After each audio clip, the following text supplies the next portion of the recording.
Thanks for staying with us. 7 more prosecution witnesses in the murder of temple official Shankara Raman have turned hostile. 10 witnesses were examined during the trial today at the court of the Principal Sessions and District Judge. So far, 26 witnesses have turned hostile in this case. Only 17 of the 24 accused were present during the trial today. 2 Hindu clerics, Jayendra Saraswati and his junior priest Vijayendra Saraswati, who are facing charges in the case, did not appear in the court.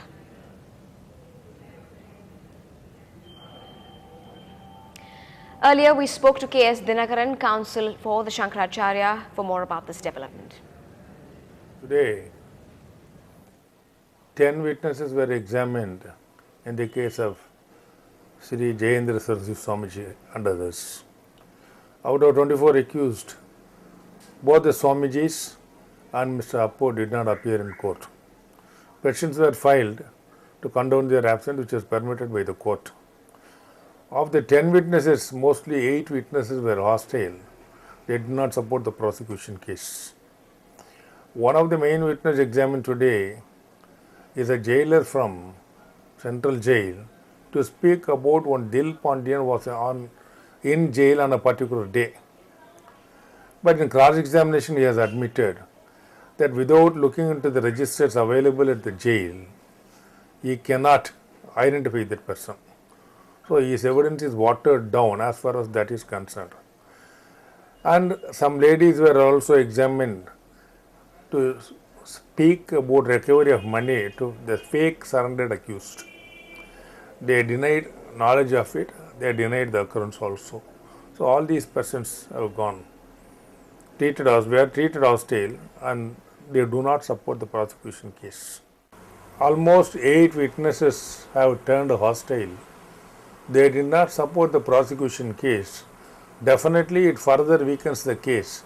As it is, most of the witnesses have turned hostile so far, and the connecting link is so far missing.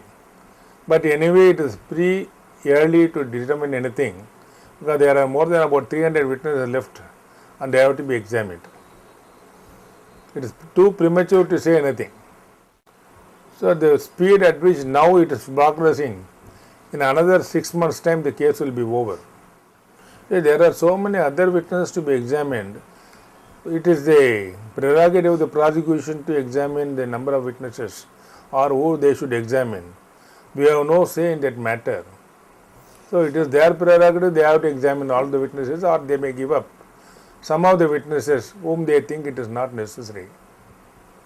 But anyway, they may have to examine at least another 150 witnesses minimum.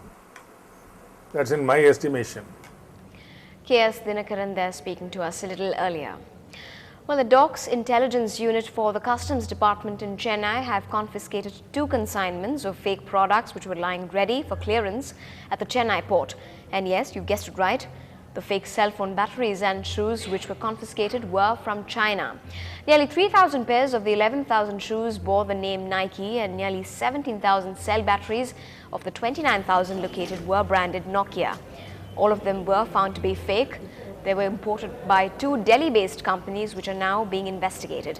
This is the latest in the slew of Chinese fake products being confiscated at the port in the past year, all amounting to more than 20 crore rupees. The mayor of Chennai, M. Subramanian, inspected the construction of a market for hawkers in Pondi Bazaar. The 4-story market is expected to open in April, where roadside hawkers in Tyagarayan Road, Usman Road and Shivaprakasham Road will set up their business. It is being built at a cost of 4.3 crore rupees, and the building has space for about 692 hawkers. After hawkers move in here, traffic congestion is expected to ease in the busy shopping streets of T. Nagar. ஏற்கனவே Egmore railway station முன்னாடி இருந்த கடைகள் அகற்றப்பட்டு அவர்களுக்கு அள்ளிக்குளம் வளாகத்தில் தரப்பட்டிருக்கிறது. Central railway station முன்னாடி இருந்த கடைகள் அகற்றப்பட்டு ரயில்வே அள்ளிக்குளம் வளாகத்தில் தரப்பட்டிருக்கிறது.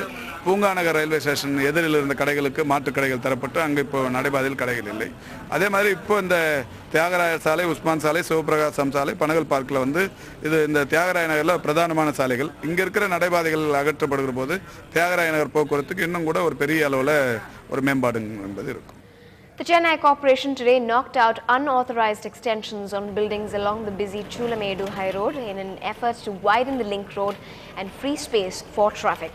At least 2 corporation bulldozers backed by a large police presence moved into the street. As shop owners scurried to bring down their shutters, the bulldozers tore down concrete and iron structures from shop fronts. They pulled down large boards and broke up illegal pavements. The corporation says the width of the road should be 40 feet, but businesses on the stretch illegally occupied more than 3 feet of space on the road. If it wasn't shocking enough that a police constable murdered a 3-year-old girl in Thiruvattiur, his colleagues, the other uniformed men, are now taking an active interest in protecting his identity. The custodians of law are increasingly turning lawbreakers at many levels. NDTV Hindu's crime reporter Salim brings you this special report. 33-year-old Constable Mari Selvam murdered a 3-year-old and dumped her body. When this incident came to light, the police, who are otherwise happy to parade their catch in front of the media, made the press wait for 4 long hours before a blink and you'll miss it appearance of the accused, with his face completely covered. When the murderer is a civilian, the cops pose with him for a photograph. But here, the murderer is from the police department, and see how his fellow colleagues try and protect him. Why is this partiality? This handle with care treatment of the police has angered many civilians. They should be setting an example for the common public. It's not right on them, on their part, to do such things, and how can they expect to control others? Oh, that's a bad thing, of course. They actually do this. It's actually bad for the community, bad for the society. Oh, not very good. I think that's very bad. And when NDTV Hindu quizzed Chennai's top cop about this issue, here's what he had to say. The issue is there's something known as the test identification parade. See, suppose somebody is fleeing from the scene and he's been seen by somebody. We need that person to identify this person at a later date. So if you publish the photographs, this test identification procedure cannot be held. A few years ago, police took pride in parading a juvenile delinquent before the media. But now, when a child has been murdered by no less than a man who should protect her, the police is meting out treatment that is clearly partial in nature.